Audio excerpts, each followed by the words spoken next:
absolutely agree with the spirit of what's being shared here. It's not as precise as I would like. Do not set up your LLC in Wyoming, Delaware, or Nevada.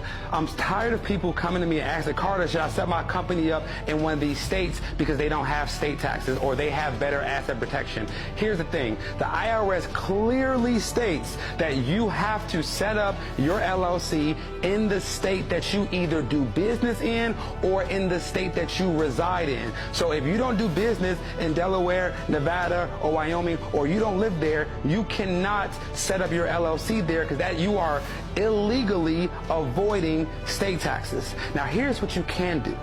If you set up your holding company in Wyoming, Delaware, or Nevada, you can have your holding company own your LLC that is in the state that you reside in. By doing this, you still have to pay state taxes in the state that you have your LLC in, but you get the asset protection of having your holding company in one of these states that have better laws. This is the only way you can set up your entity in state that you don't live in. If you do this the right way, execute it the right way, you won't save on taxes, but you can still protect your companies. I absolutely agree with the spirit of what's being shared here. It's not as precise as I would like, because there's many different things actually being discussed and possibly even conflated a bit. They're talking about business structure and business registration and maybe even business taxation. But it's important to note that the IRS doesn't actually have a say as to which state you are or not allowed to form a business in.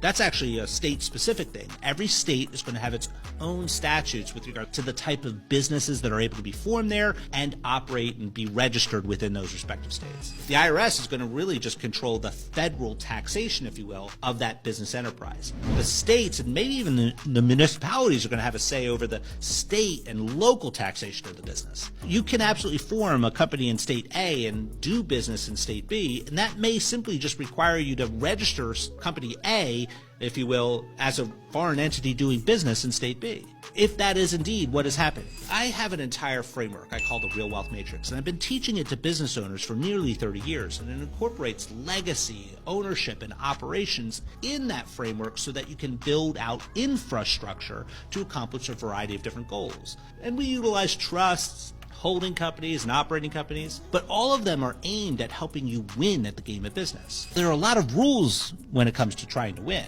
If you want to learn what some of those rules are,